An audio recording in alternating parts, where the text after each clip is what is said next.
شروع کرتی ہوں اللہ کے پاک نام سے جو بہت مہربان نہایت رحم کرنے والا ہے۔ سیبز وائس کے معزز ویورز کو السلام علیکم۔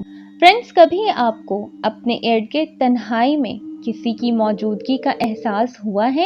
کیا کبھی آپ کو ایسا لگا ہے کہ کوئی آپ کے پاس ہے، کوئی آواز وغیرہ؟ میں جانتی ہوں آپ کا جواب ہاں میں ہوگا۔ ایسا کیوں ہوتا ہے؟ کیا واقعی ہی وہاں کوئی ہوتا ہے یا یہ ہمارا وہم ہوتا ہے؟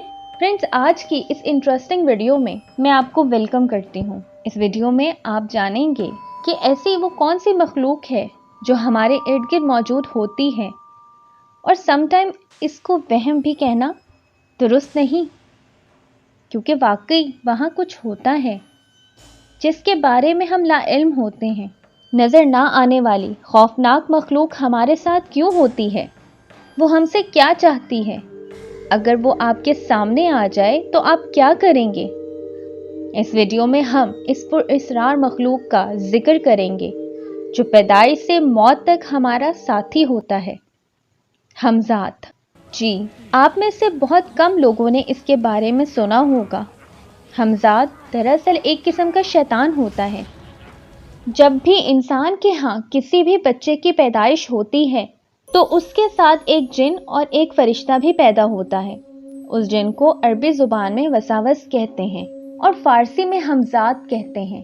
یہ انسان کو بری باتوں کی ترغیب دیتا ہے اور ہمیشہ اس کے ساتھ رہتا ہے۔ ہمزاد شکل و صورت میں اسی انسان جیسا ہوتا ہے جس کے ساتھ وہ پیدا ہوتا ہے۔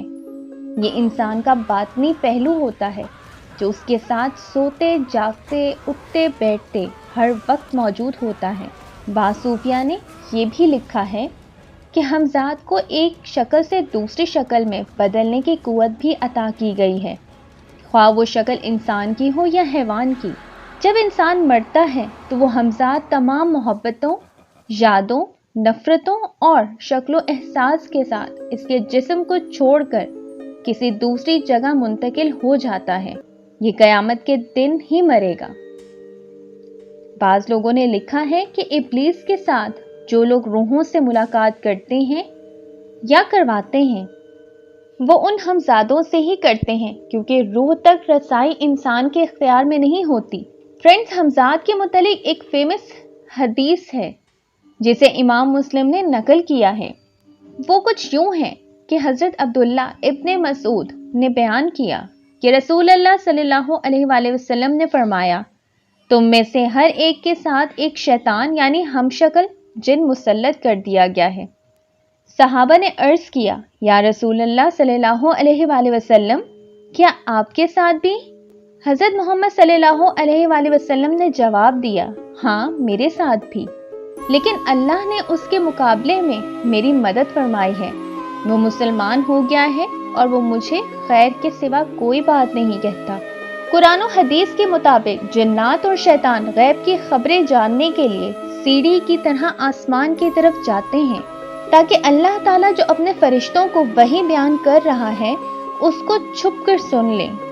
اس وقت اللہ کے حکم سے ان پر شہاب ثاقب یعنی میٹرائڈ سے حملہ کرتے ہیں، جس سے یہ بھاگ کھڑے ہوتے ہیں۔ یہ شیاطین دراصل ہمزاد ہوتے ہیں جو عاملین کے ذریعے بھیجے گئے ہوتے ہیں تاکہ وہ ماضی یا مستقبل کی خبریں لا کر دیں۔ ہمزاد سے رابطہ ایک علمی فن ہے جس سے قابو کرنے کے لیے وظائف اور چلے کاٹنے پڑتے ہیں۔ بعض عاملین نے خود اپنے ہمزاد کو قابو کرنے کا دعویٰ کیا ہے، لیکن ہمزاد کو قابو کرنا بہت مشکل ہے اور اکثر اس بات کے دعوے دار جھوٹے اور مکار لوگ ہوتے ہیں، لیکن یہ امر ناممکن بھی نہیں ہے۔ بادشاہ شاہ جہاں کا مشہور واقعہ ہے کہ دلی میں ایک متقی اور عبادت گزار عالم رہا کرتا تھا۔ اس نے بہت محنت و مشقت اور راتوں تک چلے کاٹ کر اپنے ہمزاد کو قابو کر لیا تھا۔ جب اس نے دیکھا کہ ہمزاد اس کے لیے ناممکن کام کو ممکن کر سکتا ہے تو اس کے دل میں شیطانیت پیدا ہوئی اور اس نے اس ہمزاد کو حکم دیا کہ پورے روئے زمین پر گھوم کر ایک ایسی خوبصورت دوشیزہ ڈھونڈ کر لاؤ جو حسن و جمال میں بے مثال ہو۔ ہمزاد ملک روم گیا اور وہاں ایک خوبصورت شہزادی کو دیکھا اور اس کو اٹھا لایا۔ ہمزاد نے اس شہزادی کو اس عامل کے سامنے پیش کر دیا۔ شہزادی کو اپنی خواہش پوری کرنے کے لیے قید کر لیا۔ جب ہمزاد نے دیکھا کہ وہ عامل اس شہزادی پر بہت ظلم کرتا ہے اور اس کی حالت بد سے بدتر ہو گئی ہے تو حمزاد کو بہت افسوس ہوا اور اسے یہ احساس ہوا کہ اس لڑکی کی اس حالت کا ذمہ دار وہ خود ہے۔ لہٰذا ایک دن اس نے اس لڑکی سے کہا کہ میں تجھے اس ظالم سے آزاد کراؤں گا اور اس کا کام تمام کر دوں گا۔ حمزاد نے شہزادی سے کہا کہ وہ عامل جب کمرے میں آئے تو اس کے آنے سے قبل کمرے میں رکھے پانی کو زمین پر گرا دینا۔ دراصل حمزاد اور عامل کے درمیان یہ معاہدہ ہوا تھا کہ وہ کبھی ناپاکی کی حالت میں نہیں رہے گا، اس لیے عامل سونے سے قبل اپنے بستر کے گرد چاروں طرف حصار کھینچ دیتا تھا۔ حمزاد اس حصار کے اندر نہیں آ سکتا تھا اور نہ ہی اس عامل کو سوتے وقت کوئی نقصان پہنچا سکتا تھا۔ اگلے دن جب عامل نیند سے بیدار ہوا تو حسب معمول غسل کے لیے پانی لینے لگا تو اس نے دیکھا کہ اس برتن میں پانی نہیں ہے۔ جب دور رکھے گھڑے سے پانی لینے کے لیے وہ عامل حصار سے باہر نکلا تو حمزاد نے اسے گلے سے دبوچ لیا اور کہا، آج میرا عہد پورا ہوا، تو نے معصوم لڑکی کو بہت پریشان کیا اور مجھ سے اس کو لانے کا ظلم کروایا، اس لیے تیری یہ سزا ہے کہ تجھے دردناک طریقے سے موت دی جائے۔ یہ کہہ کے حمزاد نے عامل کو چھت کی دیوار سے دے مارا، اس کا سر پھٹ گیا اور وہ لہو لہان ہو گیا اور تڑپ تڑپ کر مر گیا۔ فرینڈز، اس طرح بہت سے عاملین ہیں جو حمزاد سے غیر شرعی اور حرام کام کرواتے ہیں، لیکن جب وہ اس حمزاد کے غضب کا شکار ہوتے ہیں تو ان کا انجام عبرتناک ہوتا ہے۔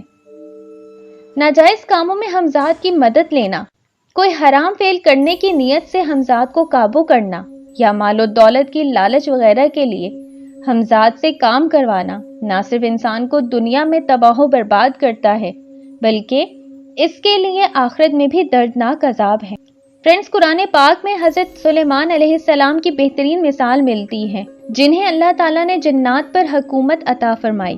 جنات حضرت سلیمان علیہ السلام کے تابع تھے، لیکن حضرت سلیمان علیہ السلام نے جنات سے ناجائز کام نہیں لیے بلکہ ان سے مسجد تعمیر کروائی اور لوگوں کی فلاح کے لیے اچھے کام کروائے۔ یہ ان لوگوں کے لیے مثال ہے جو حمزاد اور شیاطین کو قابو کر کے ان سے غلط کام کرواتے ہیں۔